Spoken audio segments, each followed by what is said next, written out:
There's a lot that goes into setting up and maintaining thrill rides at the Kentucky State Fair Midway. As crews work to install those rides Tuesday, a team of inspectors from the Department of Agriculture were watching close by. They're looking at safety belts, lap bars, making sure that the safety operations do work and that the ride doesn't start up without the safety stuff being in place.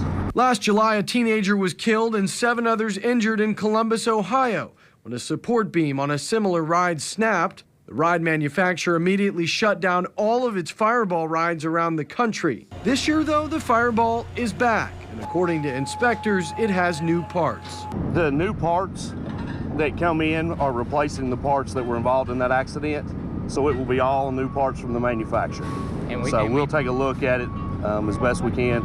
Our camera captured what appear to be brand new gondolas for the ride in Louisville. Workers say they came straight from the factory. The last thing the department and these ride operators want is an accident, but they are mechanical devices that can fail. We hope that it doesn't happen. As for the decision to bring back the Fireball after banning it last year, a spokesperson for the State Fair says they leave it up to the company who provides the rides. Why were you all comfortable with bringing it back this year? You'd have to talk to Midway again. You know, we depend on them to ensure that their rides are safe for our guests. Kevin Traeger, WLKY News. A spokesperson for North American Midway Entertainment, which provides rides to the State Fair, confirms they did receive new parts for all Fireball rides. A survivor of the deadly stage collapse at the Indiana State Fair went back to the hospital to say thank you. Jamie Pullett paid a visit to St. Vincent Indianapolis Hospital, where many victims were treated. The Cincinnati native was among more than 100 people who were injured in the collapse 7 years ago. The stage crashed down during a heavy storm, killing 7 other people. Pullett broke both legs and had a torn Achilles and a skull fracture. I think sometimes I forget about it, and then I look down at my knees or my legs, and I'm like, just kidding, it happened. And, you know, I think as it comes around August is when I start to think about it a lot, because a lot of stories come back out, and you know, we're going back to the hospital. We thank everyone. Pullett lost one of her friends in the incident, and her mom was injured as well. A woman who lost her husband and 3 children in a duck boat accident is back in Indianapolis tonight. It's a house now. It's just not a home anymore. Tia Coleman spoke through tears this afternoon from her house. 17 people died when the boat sank during a July storm near Branson, Missouri. A total of 9 Coleman family members were killed. Tia's children were ages 9, 7, and 1. Today, I just wanted to thank everyone all over the nation for all the cards I received, monetary gifts, the special donations, the notes. I received so much, so many prayers. Now, Coleman urged people to sign an online petition calling on federal officials to ban the boats. 2 lawsuits have been filed on behalf of other Coleman relatives against the boat's owners and operators. It's been nearly 20 years since the first female officer in Kentucky was killed in the line of duty, and the man convicted in her death faced the parole board today. John Paul Works was sentenced to life behind bars for killing Harrodsburg officer Regina Nichols in 1998. For the first time, he has a chance to get out of prison. He says he's worked to control his anger and avoid arguments, saying art is an outlet for him. When asked what he has to say to Nichols' family, here's what he said. There's no words that I can say or nothing I can do that could ever bring her back, bring Miss Nichols back. I'm truly and deeply remorseful for what I've done. Today's 2-person panel decided to send the case to the full parole board, which consists of 9 members. They'll vote on Monday. A Northern Kentucky woman accused of killing her boyfriend is on trial for a second time. Opening statements were this morning in the trial of Shayna Huber. She was convicted of murder for shooting Ryan Poston in Campbell County in 2015. She was sentenced to 40 years, but she was granted a new trial when it was discovered a juror had a felony conviction. Prosecutors argued Huber shot Poston 6 times at close range. The defense claims the relationship was abusive, and Huber's feared for her life and fired to protect herself. He was alive when she shot him here, here, here, here, here. We believe the evidence would show you that Miss Hughes is was not guilty of this crime. She was privileged to act in self-protection, but she was acting under extreme pressure and distress.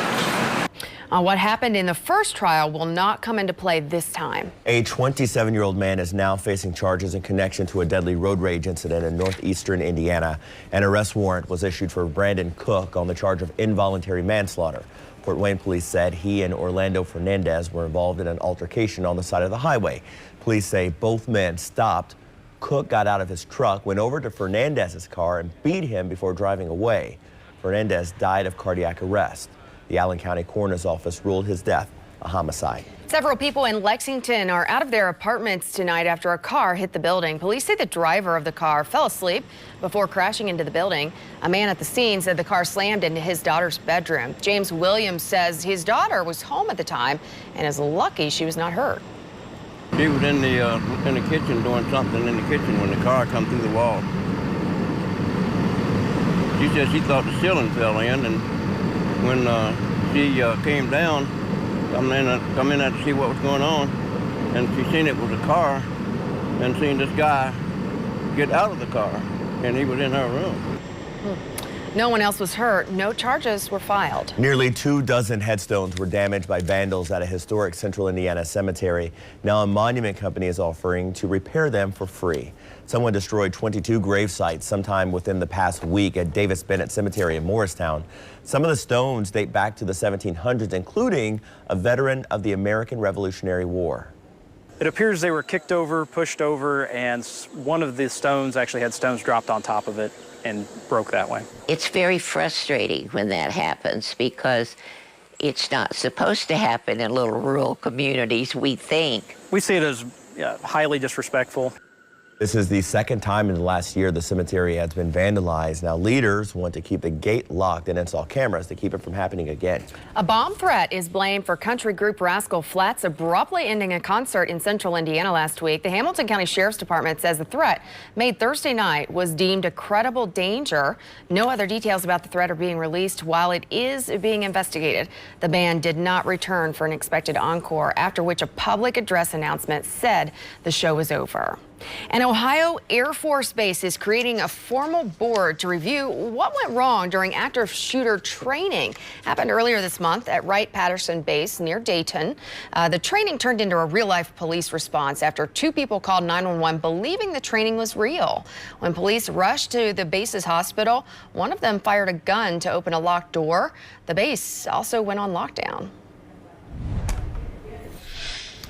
We're taking a live look from our KFC Yum Center camera, and we're looking at that filtered sunshine look. We have those mid and high level clouds increasing from the west and northwest, and we will eventually become mostly cloudy tonight. We hit 90 degrees in Louisville. That brings our 90-degree day count up to 35 for this year so far, so getting closer and closer to that average. We're at 89 now in the city, 90 in Shepherdsville, 87 in Charlestown, 85 LaGrange, 83 Shelbyville, 85 in Taylorsville, and 88 degrees in Corden, 87 down toward Brandenburg. So here's your evening forecast. We'll see that filtered sunshine, and it will stay warm and dry as temperatures slowly drop through the 80s, and we'll have a light southwesterly breeze at about 5 to 10 miles per hour. Jefferson and Oldham counties head back to school tomorrow. So here's that forecast. Some of the kids